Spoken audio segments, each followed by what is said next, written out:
Capítulo 8. Autoridade sobre espíritos demoníacos e não sobre a vontade. Embora tenhamos autoridade sobre espíritos demoníacos, não temos autoridade sobre nossos semelhantes, nem sobre sua vontade. Muitas vezes erramos ao pensar que a temos. Temos autoridade sobre demônios e podemos controlá-los até onde diz respeito a nossas vidas e às vidas de nossos familiares. Mas nem sempre podemos controlá-los quando a vida de outras pessoas está envolvida, porque a vontade dessas pessoas entra em ação. Há alguns anos, numa reunião em Oklahoma, ministrava aos doentes quando soube por meio de um testemunho interior que uma pessoa da fila possuía um demônio. Não significava que estivesse possesso, isso é algo totalmente diferente. Estar possesso é estar totalmente tomado, o espírito, alma e corpo. Você pode ter um demônio em seu corpo sem estar possesso. Fique atento. Quando um determinado senhor, que estava a quatro pessoas de mim, se levantou, sabia que era nele que o demônio estava. Eu não disse nenhuma palavra em voz alta. É preciso que se entenda uma coisa.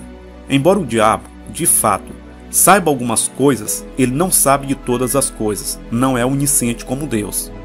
Por meio de seus poderes psíquicos, pode-se ver que o diabo conhece algumas coisas. Alguns adivinhadores realmente predizem eventos que vêm a acontecer. O diabo conhece até mesmo alguns de nossos pensamentos. Como sabemos disso?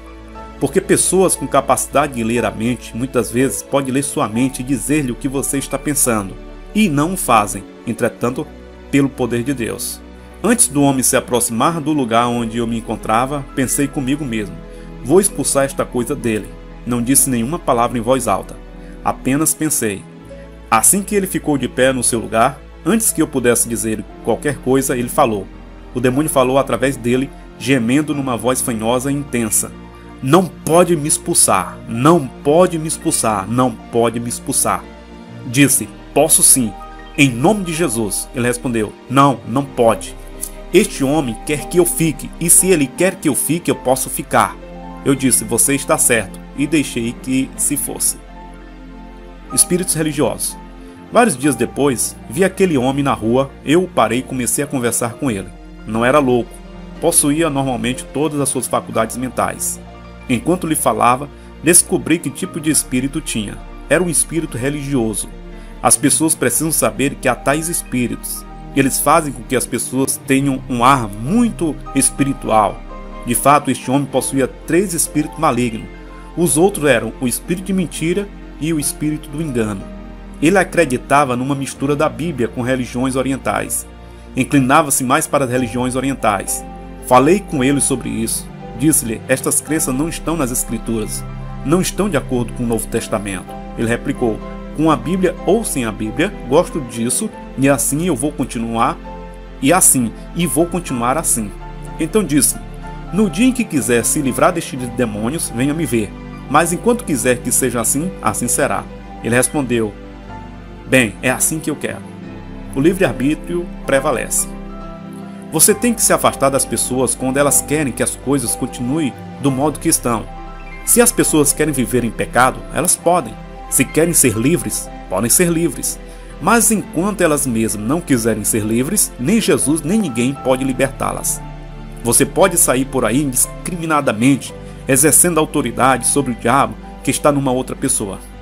Você tem autoridade sobre sua própria vida e a de sua família. No entanto, não poderá expulsar o demônio de todas as pessoas que encontrar na rua, mesmo que de fato estejam com o diabo, porque elas têm autoridade sobre suas próprias vidas. Quando, porém, as pessoas querem ajuda, a questão se torna bem diferente. É estranho que algumas vezes, mesmo pessoas cheias do Espírito Santo não queiram ajuda. Em 1954 preguei pela primeira vez no estado de Oregon. Proferi meu primeiro sermão ali, num domingo à noite, sobre um tema evangelístico. Na segunda noite preguei sobre fé. Avisei que na terça o culto seria de cura. Naquele tempo, fazia-se uma única fila, tanto para a salvação como para batismo no Espírito Santo ou cura. Ministrei para eles, um de cada vez. Aproximei-me de uma mulher. Ela estava acompanhada de um homem e era ele quem falava pelos dois. Então não disse uma só palavra. Podia-se ver, só de olhar para ela, que mentalmente não estava bem. O homem disse que sua esposa estava muito nervosa e que tinha passado algum tempo no sanatório. Deixe-me chamar aqui a sua atenção para um ponto. Você não exerce autoridade espiritual simplesmente por si mesmo. Você tem que ter a manifestação do Espírito de Deus. É por isso que muitos estão fracassando, estão tentando lidar com o Espírito sem a palavra de conhecimento ou discernimento de Espírito. Certa vez, quando Jesus me falava a respeito do diabo, demônios e possessão demoníaca, ele usou como exemplo a moça possuída por um espírito de adivinhação. Ela seguia Paulo e Silas por toda Filipos, por muitos dias, conforme Atos 16 e 18, dizendo: estes homens são servos do Deus Altíssimo. Versículo 17. Jesus me fez a seguinte pergunta: você sabe por que Paulo não se ocupou daquele espírito no primeiro dia? Eu respondi: não, realmente não sei. Tenho pensado nisso. Porque Paulo, um apóstolo, um homem de Deus, um homem de autoridade, não exerceu autoridade sobre aquele espírito maligno no primeiro dia?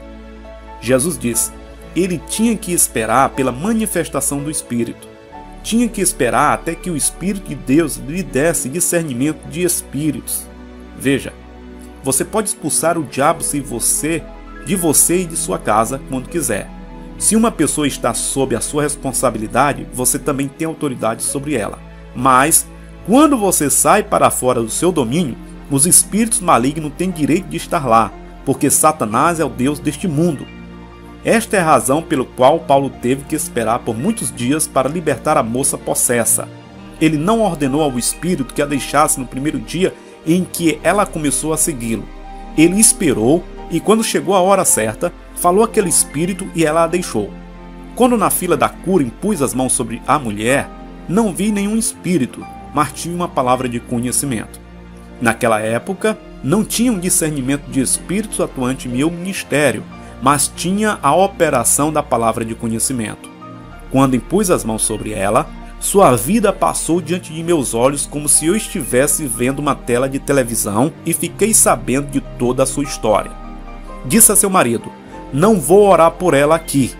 Leve-a ao gabinete pastoral. Terminado o culto, irei até lá com o pastor e ambos conversaremos com vocês. Então ele a levou. Eu e o pastor fomos até o gabinete. Fiquei sabendo que o marido dela era diácono daquela igreja. Disse-lhe: queria que o pastor estivesse aqui como testemunha. Ele dará a sua palavra de que nunca me disse nada a respeito de sua esposa. Não conheço ninguém nesta cidade a não ser este pastor. Jamais vi você nem sua esposa antes. Vou lhe dizer porque não orei por sua esposa em público. Quando impus as mãos sobre ela, sabia no íntimo, pude ver tudo isso no momento, que sua esposa certa vez ouviu um evangelista dizer que o Senhor havia falado com ele em voz audível.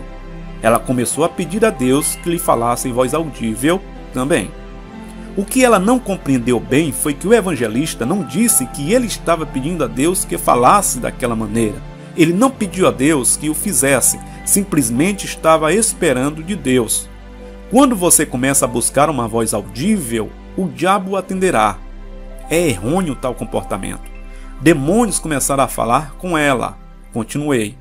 Ela começou a ouvir essas vozes que a levaram à loucura. Você me disse que ela esteve uma vez no sanatório. De fato, ela esteve lá 2 vezes, não é verdade? O marido respondeu. Que lhe disse isso? O Senhor, falei.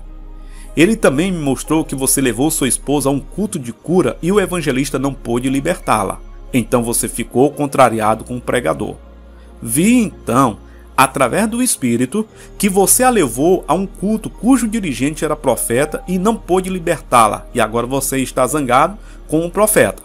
Eu não poderia fazer por ela mais do que os outros 2 anteriores fizeram e você se zangaria comigo. Por esta razão não orei por ela. Agora vou lhe dizer porque eles não a libertaram e porque não posso libertá-la. Ela não quer ser liberta. Enquanto ela quiser ouvir estas vozes, vai ouvi-las. Ela não está demente, ela está ouvindo tudo o que eu estou dizendo. Voltei-me para ela e disse: bem, irmã, quando chegar o momento em que não quiser mais ouvir estas vozes, procure-me e eu a ajudarei. Bem, ela disse: eu quero ouvir estas vozes. Então lhe respondi: eu sei que você quer. Alguém pode dizer: bem, talvez ela não soubesse o que falava. Se isso fosse verdade, o Senhor me teria dito. Eu também ficaria sabendo. A Bíblia diz, com relação ao ministério de Jesus, que ele expulsava demônios com sua palavra. Também diz que expulsava pelo Espírito de Deus. Não era só a palavra operando, separada do Espírito de Deus. Leia o capítulo 12 de Mateus. Os fariseus estavam acusando a Jesus de expulsar demônios por Beelzebu, o príncipe dos demônios, versículo 24.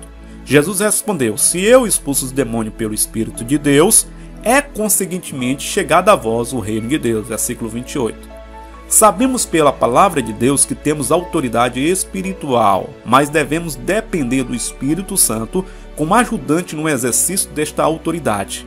Não podemos fazê-lo por nós mesmos. Como mencionei anteriormente, se o diabo me atacar, tenho autoridade sobre ele, porque tenho autoridade sobre minha própria vida. Posso dizer-lhe que saía de minha casa imediatamente. Também posso controlar situações enquanto as pessoas estiverem na minha presença. Exemplificando, um pastor, meu amigo de Fort Worth, Texas, foi comigo certa vez a um acampamento na Califórnia em que eu pregava. Sofrera de diabetes durante muitos anos e tinha que observar sua urina todas as manhãs para determinar a quantidade de insulina que precisaria naquele dia. Na tentativa de ensinar-lhe uma lição de fé, voltei-me para ele enquanto saíamos de sua casa e lhe disse: você não encontrará açúcar nenhum enquanto estiver comigo. Veja, eu podia controlar aquela enfermidade enquanto ele estivesse comigo, enquanto estivesse em meus domínios, mas não podia controlá-las quando estivesse longe de mim. Teria que treiná-lo a exercitar a autoridade espiritual por si mesmo. Olhou para mim como se não acreditasse no que ouvia, mas esteve comigo durante quase 2 semanas e não observou nenhum açúcar, embora tenha comido torta e bolo. Eu sei que vou achar açúcar hoje, ele dizia. No entanto, após fazer o teste dizia: isso supera tudo que já vi em toda a minha vida. Mais tarde me contou que só começou a achar açúcar de novo 3 dias após ter voltado para casa.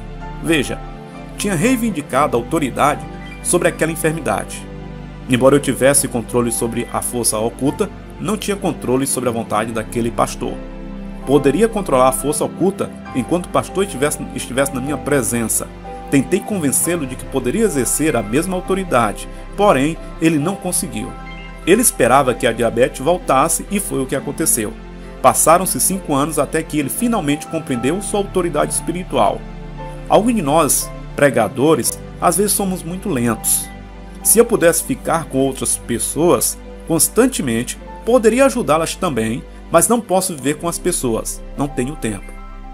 Desfazendo o poder do diabo. Anos atrás, quando meu irmão mais velho se encontrava prisioneiro do diabo, eu lhe disse: Satanás, em nome de Jesus Cristo, desfaça o teu poder sobre a vida de meu irmão e exijo que ele seja liberto e salvo. Em aproximadamente 2 semanas ele foi salvo. Estivera tentando levá-la à salvação durante 15 anos sem resultado algum. Quando tomei esta atitude e exerci minha autoridade espiritual como crente, funcionou. Alguém que me ouvia dizer isso, disse que tentaria a mesma coisa para ver se daria resultado. Sabia que não iria dar certo, porque eu não havia tentado. Eu havia feito. Alguns crentes dizem que tentarão algo, pois isso surtiu bom resultado com outra pessoa. Se eles estudarem a palavra de Deus e se revestirem de seus ensinamentos sobre autoridade, funcionará. Mas, se tentarem agir de acordo com a palavra de Deus sem realmente ter esta palavra edificada em seu espírito, o diabo os derrotará profundamente. Você tão somente terá vitória sobre o diabo num combate quando tiver uma base da palavra de Deus e estiver agindo de acordo com ela. Porque as pessoas perdem a cura alcançada. É comparativamente mais fácil receber a cura quando as pessoas estão num lugar onde o nível de fé é alto, onde há uma concentração de fé ou onde os dons do Espírito estão em operação, do que numa situação oposta. É isso que acontece nas grandes reuniões. Vi isso acontecer nas reuniões de evangelistas renomados durante os dias do reavivamento de cura ocorrido nos Estados Unidos entre 1947 e 1958. Entretanto, quando estas pessoas voltam para casa, o diabo vem junto com os sintomas mentirosos. As pessoas não têm fundamentos de fé em si e o diabo traz as mesmas coisas de volta. É por essa razão que você vê pessoas serem libertas de espíritos malignos, enfermidades e de muitas outras coisas, e quando as encontra de novo, estão no mesmo lugar que estavam antes. Alguém dirá: bem, eles nem mesmo chegaram a ser curados. Como poderia um aleijado que nunca andara antes andar, se não tivesse sido curado? Se isso não foi cura, o que foi? Como poderia um cego ver? Eu tenho visto fazê-lo, se nunca tinha feito antes. Como poderia um surdo, que nunca antes tinha ouvido, ouvir? Estavam todos bem até que chegaram em casa e após 2 ou 3 semanas a cura havia desaparecido. Por que a perderam? Porque não sabiam que tinha autoridade. Não sabiam como preservar a bênção. Portanto, não tentaram exercer autoridade por si mesmos. Ou, se disseram algumas coisas, não fizeram apropriadamente. Tenho visto vítimas de pólio completamente curadas, os pés e as pernas endireitados, e num período de 10 dias perderem a cura recebida.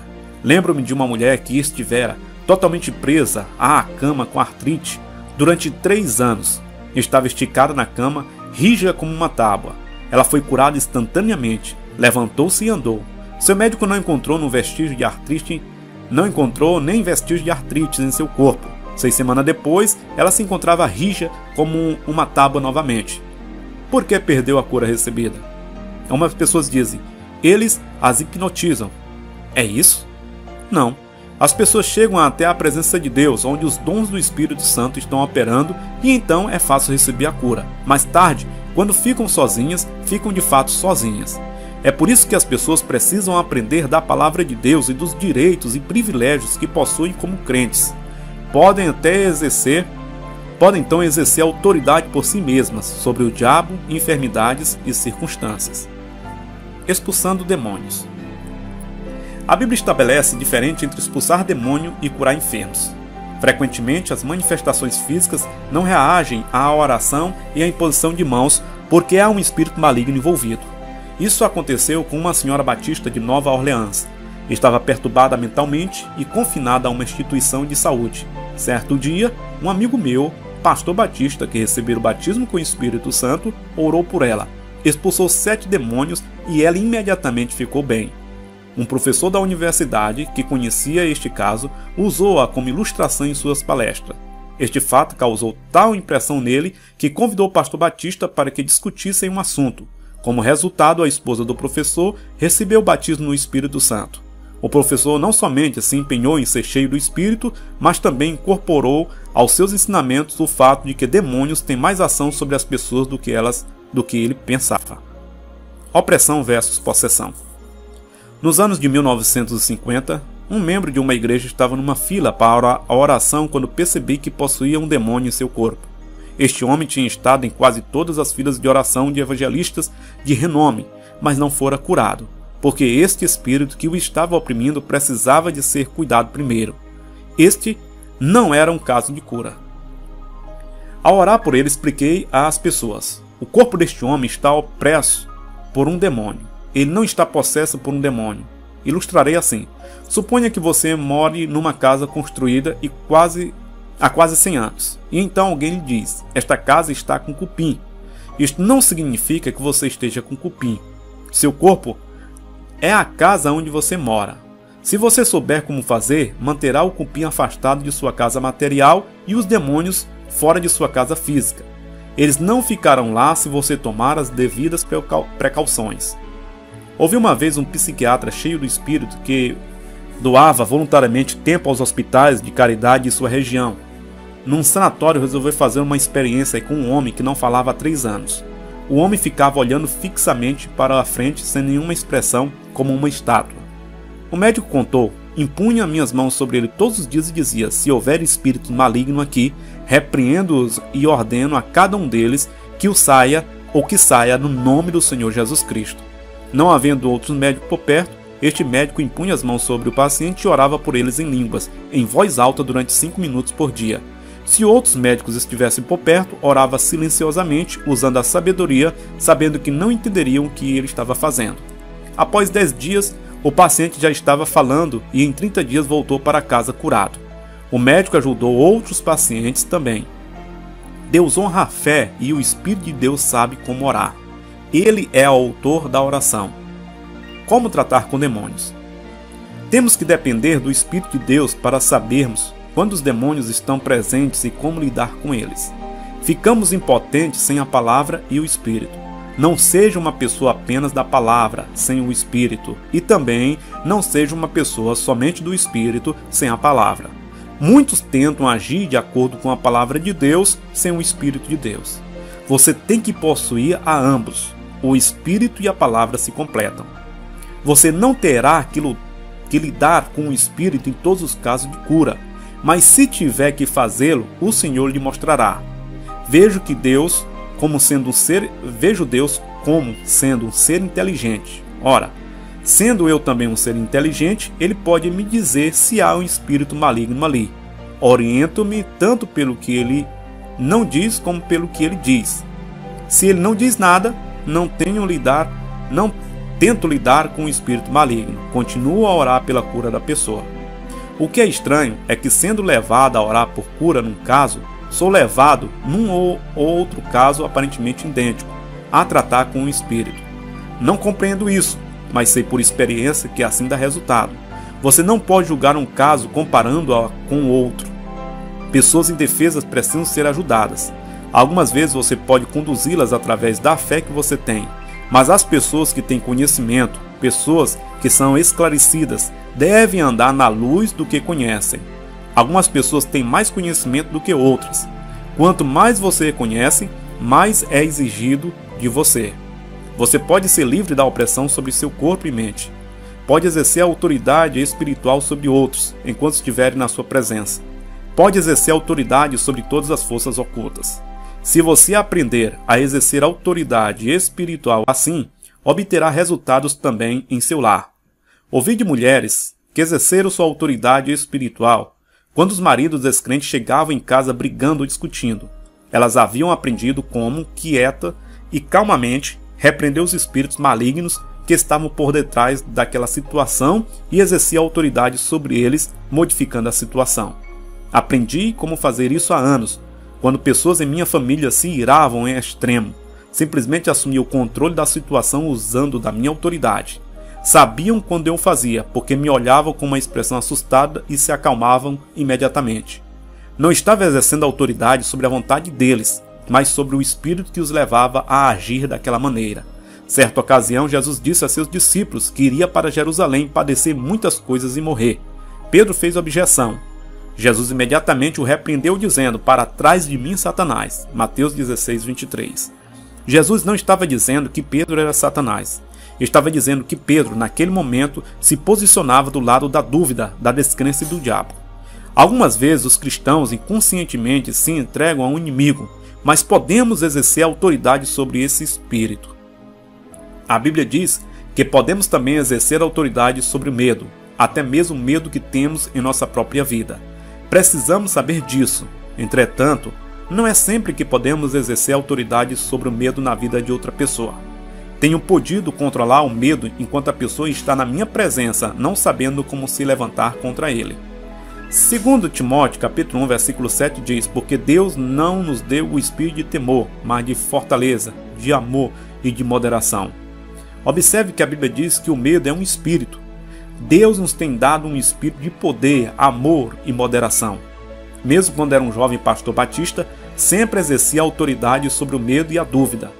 Se era tentado a duvidar, dizia: "Dúvida, eu te resisto no nome de Jesus." Se era tentado a temer, dizia: "Medo, eu te resisto no nome de Jesus." A dúvida e o medo o deixarão quando você agir assim. Temos autoridade até contra os que se opõem à verdade. No Texas havia um ministro pentecostal que morava perto de um policial. Este policial pertencia a uma denominação que se opunha veementemente ao falar em línguas. O ministro levou o policial para visitar sua igreja. O policial, então, com ar de deboche, pediu aos pastores que fosse com ele à sua igreja também. O pastor resolveu ir porque o policial lhe havia dito que o seu pastor pregaria sobre línguas estranhas. Durante o sermão, este pastor não baseou nenhuma de suas afirmações na Bíblia. No entanto, falou sobre diferentes coisas que ouvira ter acontecido no meio desses faladores de língua. Começou a imitar o falar em línguas. Ao ouvir isso, o pastor pentecostal exerceu autoridade sobre a situação. O pregador parou abruptamente, empalideceu e se sentou sem terminar o sermão. O policial percebeu o que acontecera. Depois foi até o pastor pentecostal, apertou-lhe a mão e abraçou, dizendo: Bendito seja Deus, estou contente por Deus o ter interceptado. Ele deveria ter sido mais sensato. Na noite seguinte, o pastor se desculpou por falar sobre o assunto da qual não tinha suficiente conhecimento. Disse que se sentia como se Deus o tivesse amarrado e acrescentou que é melhor deixar as coisas como estão quando não se sabe muito sobre elas. Resistir ao diabo. Frequentemente nós percebemos que certas provações em nossas vidas são trabalhos do inimigo e pedimos a Deus que o repreenda alterando as circunstâncias para nós. Entretanto, a palavra de Deus nos fala para nós mesmos repreendermos o inimigo. Tiago 4,7 nos diz: Resistir ao diabo e ele fugirá de vós. A autoridade sobre o diabo nos pertence. A responsabilidade é nossa. Se resistirmos ao diabo, ele fugirá de nós. A Bíblia não diz: peça a alguém para resistir ao diabo para você. Diz que nós devemos resistir ao diabo. Muitos nós ficamos preguiçosamente sentados esperando que Jesus faça alguma coisa quando cabe a nós resistir ao diabo. Por quê? Porque temos autoridade para isso. Sempre queremos que alguém faça a tarefa que é nossa. Naturalmente, vamos sempre ter bebês espirituais e devemos ajudá-los com nossa fé. Mas alguns de nós devemos crescer o suficiente para poder ajudar no cuidado com os bebês e não deixar que o pastor faça tudo sozinho. As adversidades existem, porque nós permitimos que sejam assim. Mateus 18,18 diz: Em verdade vos digo que tudo que ligar na terra será ligado no céu, e tudo que desligar na terra será desligado no céu. Assim é na versão de Almeida. Gosto de uma outra tradução que li certa vez e que diz: Todas as coisas que recusardes serem permitidas na terra serão recusadas a serem permitidas no céu. Exerça sua autoridade. Agora a contracapa para finalizarmos esse livro diz: Temos uma autoridade da qual não temos conhecimento, que não descobrimos, de que não estamos nos utilizando? Reverendo Kenneth Hagin fez a si mesmo esta pergunta quando era jovem pregador. Tivera lampejo de autoridade espiritual vez por outra. Ele escreveu A Autoridade do Crente, um best-seller. Como tantos outros, havia tropeçado nela e exercitara sem saber o que estivera fazendo. Como resultado de estudo, concluí que nós, como igreja, temos autoridade sobre a terra, da qual nunca tomamos plena consciência. Algum de nós mal tem tocado nas orlas dessa autoridade. Antes, porém, da volta de Jesus, haverá um grande grupo de crentes que se levantará com a autoridade que lhe pertence e farão a obra que o Senhor lhe pretendia que fizesse.